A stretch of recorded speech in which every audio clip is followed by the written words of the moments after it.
você, se fosse colocar assim alguns pontos mais ressaltados dessa história, porque são muitas coisas que a gente poderia trazer, Uhum. quais que você traria para essa base, né, essa fama dele de alguém tão impactante para a história dos Estados Unidos? Olha, então, de trás para frente tem, e até eu vou seguir a atual erudição de Edwards, né? Primeiro tem Uhum. os tratados teológicos dele, que a Vida Nova tem Sim. lançado, né? Liberdade Aham. da vontade, tratados sobre as afeições religiosas, vai sair aí o pecado original, a natureza da Sim. verdadeira virtude, vai sair a obra da redenção, que é a obra, para mim, a minha obra do coração de Edwards.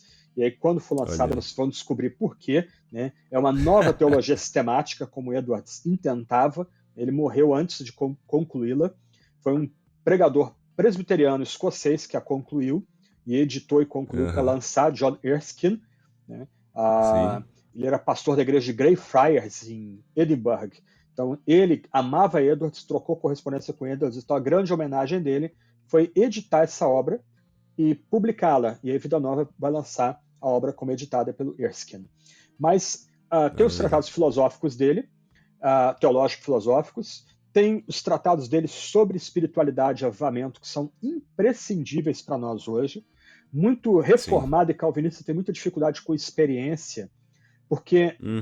não tem uma psicologia da religião madura, e Edwards vai ajudar a gente nesse ponto aí, como interpretar o experimentalismo da doutrina na alma. Eu estou usando aqui uma palavra Sim. tipicamente puritana. Né? Os puritanos eram Uhum. pregadores experienciais, né? Ou, como se fala hoje, experimentais. Eles queriam que os fiéis experimentassem a doutrina.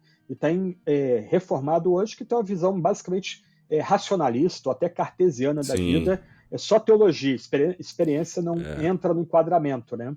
Então, Edwards é muito importante nesse ponto também. Tá? E por Ele último, é. oi, diga, Saul.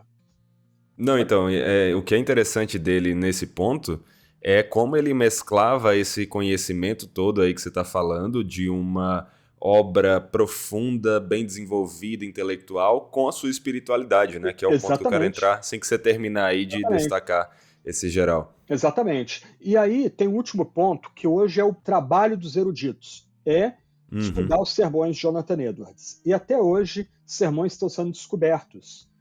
Volta e Uhum. meia, chega gente lá na Universidade de Yale com um maço de papel que encontrou numa gaveta perdida, que era de algum parente antepassado que ou transcreveu ou recebeu aqueles sermões e quer vender ou doar para a Universidade de Yale. Sermões que ninguém tinha Olha visto só. até então.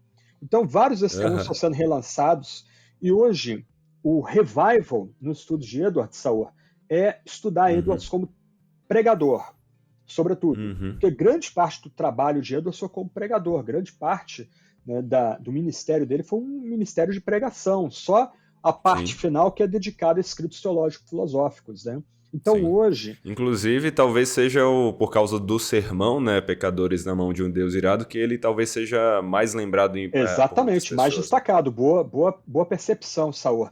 E hoje, Uhum. então, estão saindo vários volumes avulsos, até pela Universidade de Yale, de coletâneas de sermões, tipo os mais importantes sermões de Edwards, sermões inéditos de Edwards que nunca foram publicados e foram descobertos recentemente. Então, eu destacaria essas três áreas: teológico-filosófica, Sim. espiritualidade e homilética, sendo que hoje o foco maior, aquilo que causa frição na sociedade de Jonathan Edwards, de estudos, né, é o estudo de Edwards como pregador do evangelho, como expositor bíblico. É incrível como ele conseguiu contribuir para tantas áreas e se destacar em todas elas, Sim, conseguir sim, servir bem em todas elas. sim.